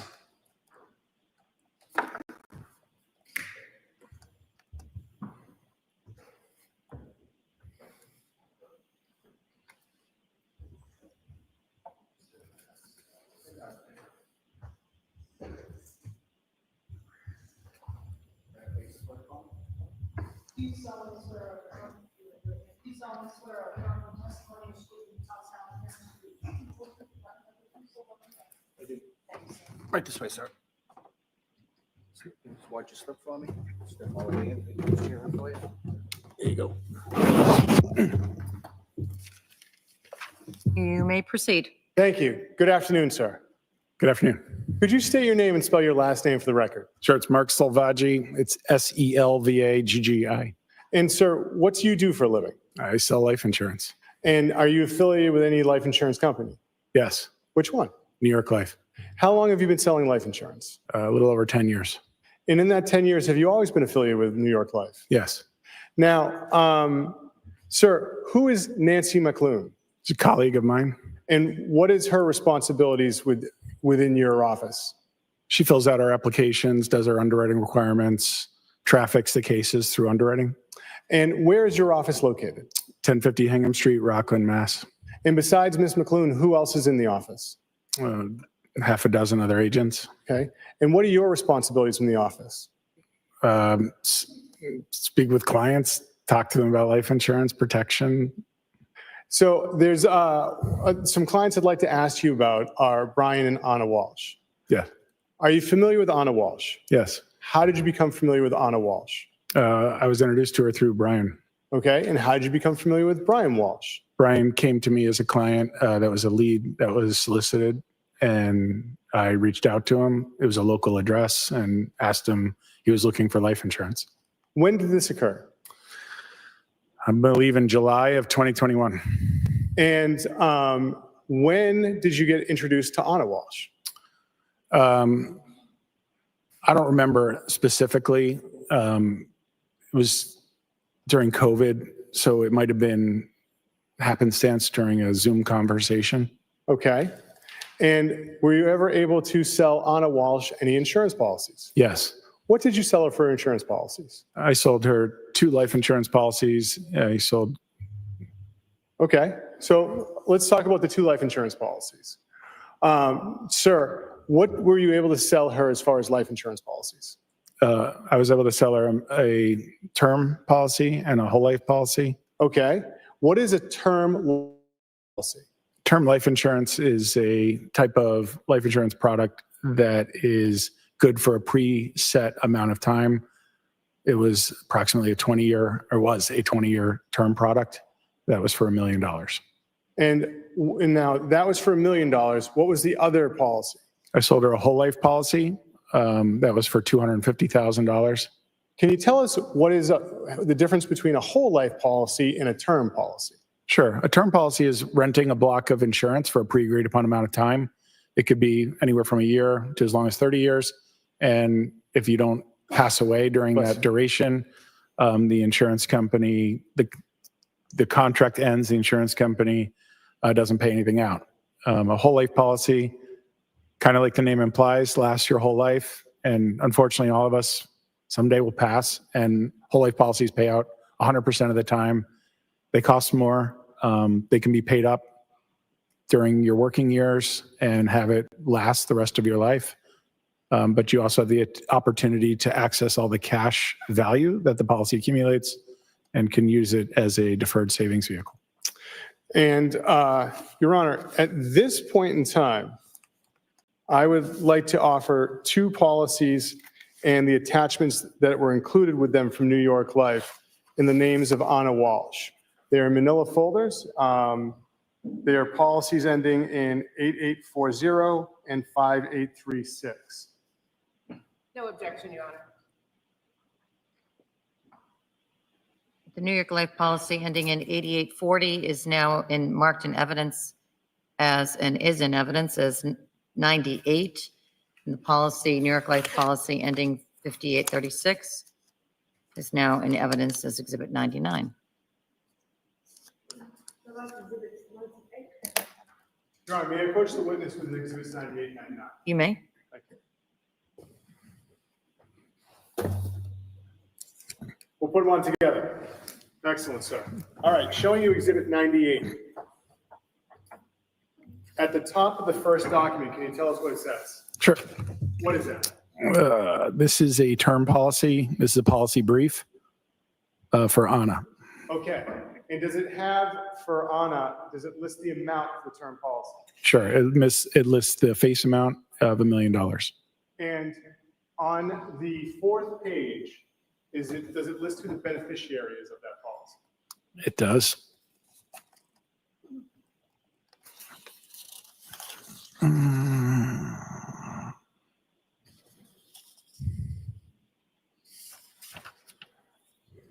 Yes, it does. Who is the beneficiary of that policy? Brian Walshe. Now, when was that policy purchased? Or better question is, when did it go into effect? Sure. The policy date is May 17th, 2021. And the next document that's within that folder, can you tell us what this document is with the binder clip attached? This is the application. And so application, what is that? This is what is required to secure a life insurance policy. And so to secure a life insurance policy, do you have to do anything as far as your medical information? Sure. Tell us what it is. Sure. So you'd fill out a application, which really gives the insurance company permission to do their due diligence on you and your health.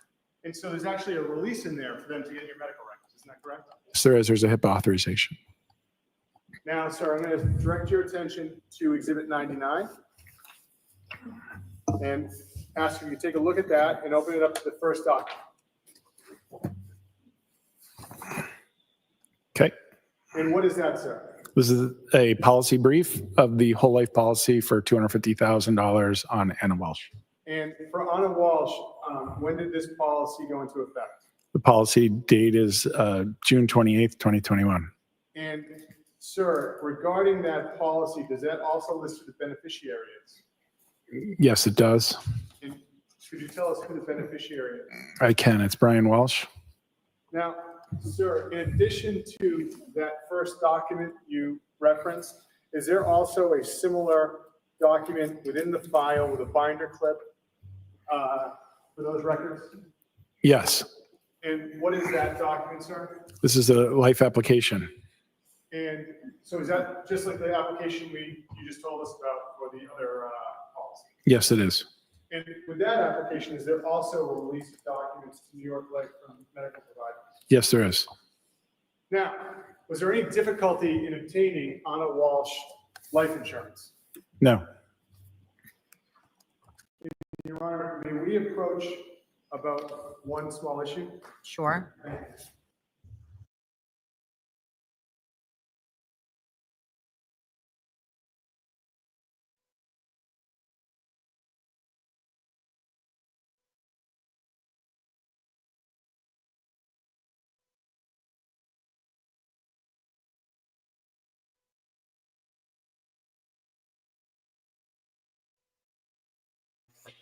Sorry, I had to take a phone call. With sidebar, is that what's happening? All right, I've done all the laundry I can do for the moment. I've given up on the socks. The socks are a lost cause. Like, it's just, I am at the point now where I think I'm going to throw out all of the mismatches and just buy new socks for Christmas. I have an entire Wegmans bag full of them, and I can't match them. It's been long enough. It's time to start over.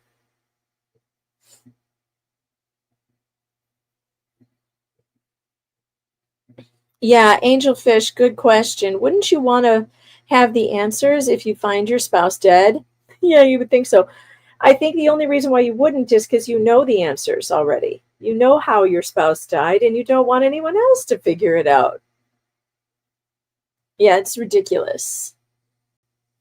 It's a ridiculous defense. BT Marine says, listening to this while sitting in Magic Kingdom. How the hell are you sitting in the Magic Kingdom? There's no place to sit. Lies. I don't believe you. I'm just kidding. I believe you. But there's nowhere to sit, though. I don't know where you're sitting. I think I got that one by Hey Joe. Yeah, the white bright. Oh, can someone sum up this case? Yeah, it's very simple. This guy here, who looks like Gargamel, his name is Brian Walshe. He's accused of murdering and dismembering his wife. His defense is, oh no, she died instantly somehow in her sleep. I don't know how, and I got panicked and freaked out. So I, of course, went to the Home Depot and bought supplies to dismember her and hide the body all over town in trash cans. That's literally his defense. Like, oh yeah, I did it. I dismembered her and stuff. And I've got 3 kids at home. So he was sawing their mother up in the house somewhere. Instead of calling 911 or doing CPR, he decided to Dexter her. That's his defense. And the Google searches are really awful. They're like, how to dismember a body. Like, how are you that dumb that you would do that search on your own iPad? Wouldn't you, at the very least, people, go to the public library and be on an anonymous computer for these types of searches. I mean, not that I'm telling people how to get away with murder, but I mean, at least try. He didn't even try. And then he told everybody she was missing and she didn't come home from a work trip. And, he lied. He's guilty. He already admitted to the dismemberment, which absolutely comes with a charge. I need to do something outside of your hearing. It may turn out that you go straight through. Why is it so low? And then I may have you come back. We can't freaking hear. It's going to depend on whether you have food or not.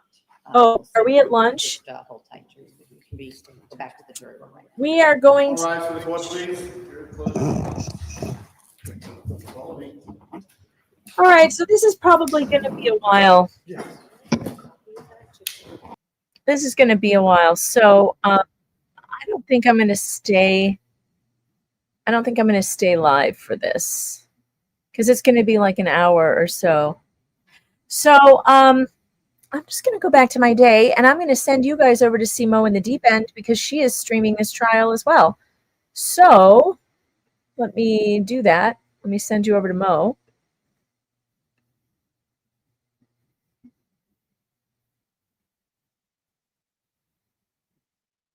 Wait a minute. Are they not going to lunch? What are they doing?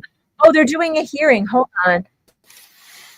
They're doing a hearing outside of the jury's presence. I guess we'll watch this. Mr. Salvage, I'm just going to do a document. I'm going to ask you to tell us what it is. Why can't we hear them? Personal health history. And who is it for? Anna Walsh. And, sir, how are you familiar with this document? This is something that my colleague does mostly, fills out on people's health histories. It's a part of the application process. And so if someone doesn't Speak fill it into out, the microphone. Getting life insurance. They don't get life insurance. Once it's filled out, what's done with the document as far as forwarding it to New York Life? It's electronically submitted to the underwriters for their consideration and for an offer. Why do you have a personal health history filled out for life insurance? Because your health is what determines the overall cost of your insurance and also if you're eligible to receive insurance. And after this document was filled out and forwarded to New York Life, what was determined as far as a policy for Ms. Walsh? She was approved. And were there any concerns that New York Life had with her health proving that? No, she received a excellent health rating. And sir, How do you know that?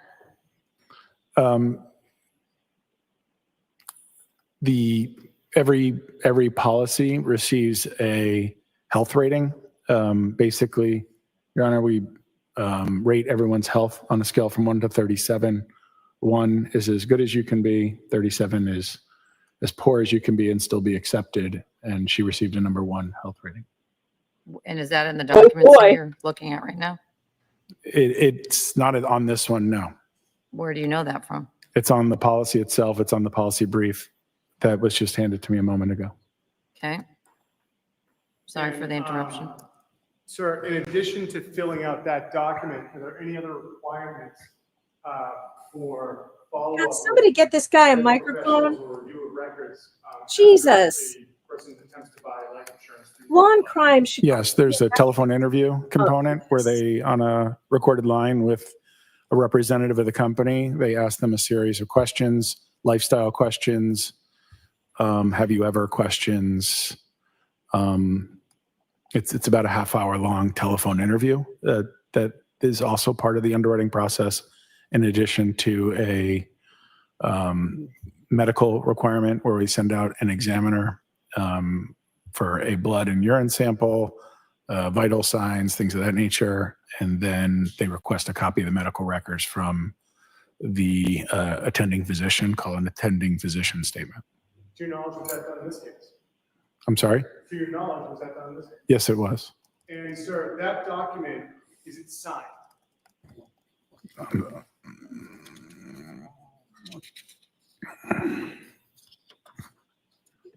This is voice signed by Anna Walsh, yes. And so what does it mean to be voice signed? It means at the conclusion of the interview that she conducted over the telephone, she consented to an electronic signature. I have nothing further, Your Honor. Ross? Thank you. I'm going to give this to counsel. Yeah. Sharing.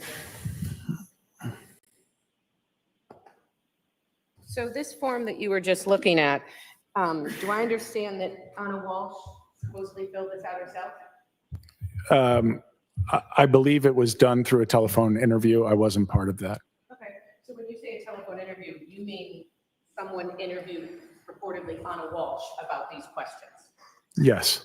So it wasn't a doctor that was reporting this information to you? No. And I think you had just said that if you don't go through this process, you can't get the life insurance, right? Correct. Okay, so this information on this form came from reportedly Anna Walsh over the phone. Yes. Okay, and these records don't have any attachment from a medical doctor signing off that she was in, as you say, great health in March of 2021. It doesn't have any medical records attached to it. So no medical corroboration to the assertions made purportedly by Anna Walsh in March of 2021. Correct. Your Honor, I have nothing further. So you said earlier that, that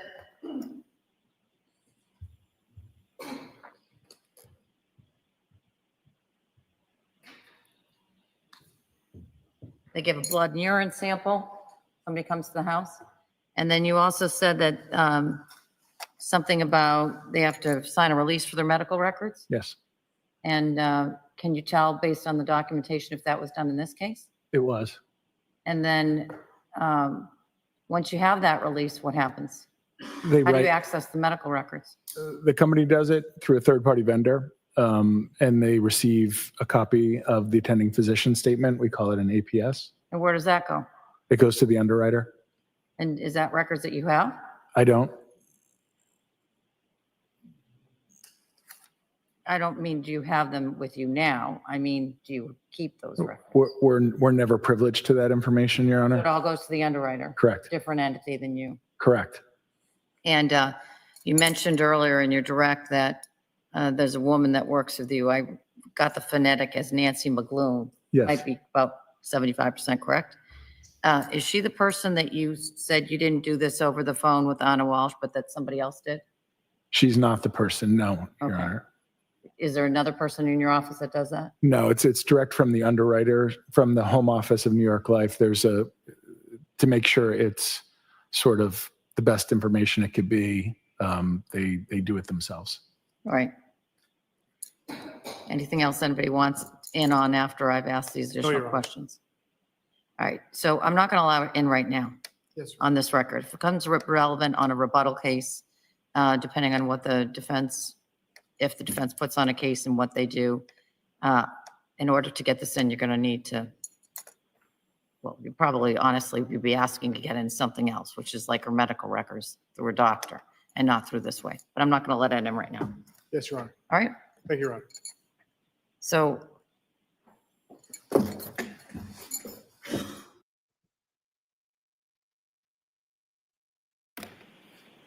right, bring them back out. I think that's a bad call. I think it shows that she was very unlikely to have sudden death. I guess you can get the same information in through doctor's records, but seems like the insurance evaluation is probably easier. It's all, what's the word I'm looking for? It's all collated there.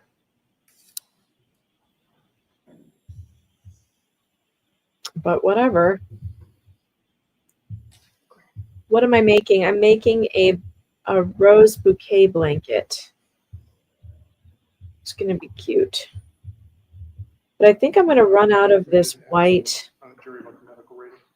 About the what? Medical rating. Yeah, that's on the form, starting in Evans. I may have to get more. You can object, but it would seem to me that that is already on a document that's been admitted. All right.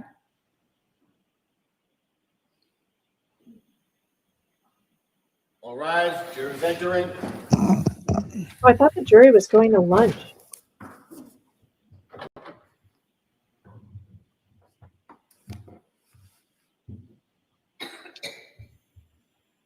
What in the heck did I do? All right. That's one stitch.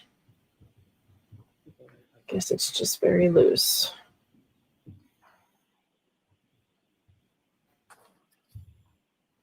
Put it back in session, you may be seated. You may proceed. Thank you, Your Honor. Witness with exhibits 99 and 98.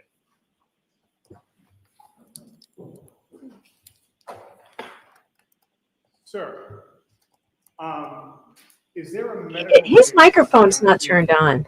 A person who... This is pissing me off. Yes. How is that determined? It's a culmination of the Somebody underwriting. turn the So mic. your health rating is determined based on your gender.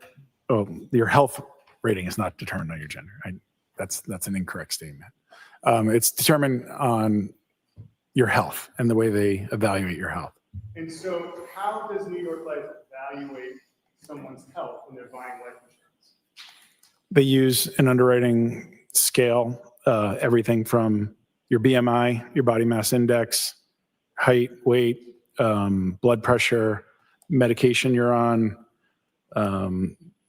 high-risk activities that you might participate in, your job sometimes can even factor into your health rating. How does New York Life find out this information? Through underwriting, through the telephone interview, through a copy of your medical records, and through their recorded telephone interview.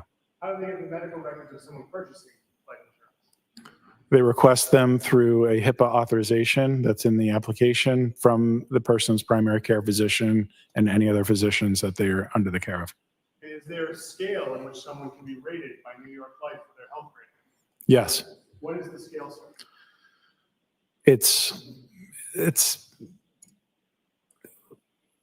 starts out, the best rating you can receive is called select preferred, and then it goes preferred, and then it goes preferred 2, then it goes non-smoker, then it goes non-smoker, table 1 through 13, then it goes to standard or select standard, which is usually a healthy smoker. Then there's standard, which is a smoker, and then there's standard, table 1 through 13.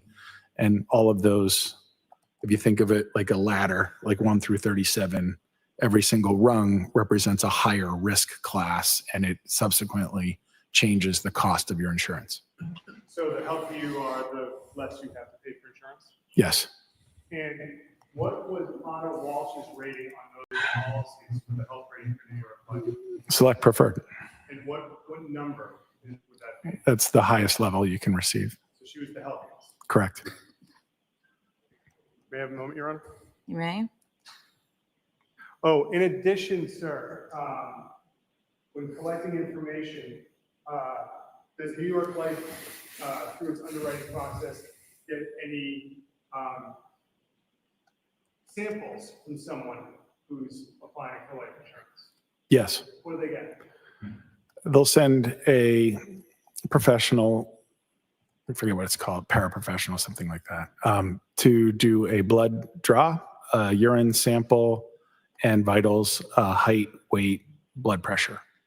Does New York Life give life insurance if that's not the form? Yes. Was it done in this case? Yes. Nothing further, Your Honor. Any recross? I think it's just cross. Oh, sorry. Good afternoon. Thank you. You were just talking about the health rating. I just want to talk to you Okay. a little bit about that, okay? So the health rating, that's a New York Life health rating. Yes. And so is that like someone in risk assessment and underwriting determines the scale that you just talked about? Yes. So it's not a medical professional or a doctor reviewing this information and giving this arbitrary number to someone who's applying for insurance? I don't know who that person is, so I can't tell you. You had mentioned that when Ms. Walsh applied for life insurance, part of it is this health assessment, right? Yes, And this was in March of 2021? I believe so. Do you need to look at the record? Would that help? Probably. I think they're right in front of you. Okay. Take your time.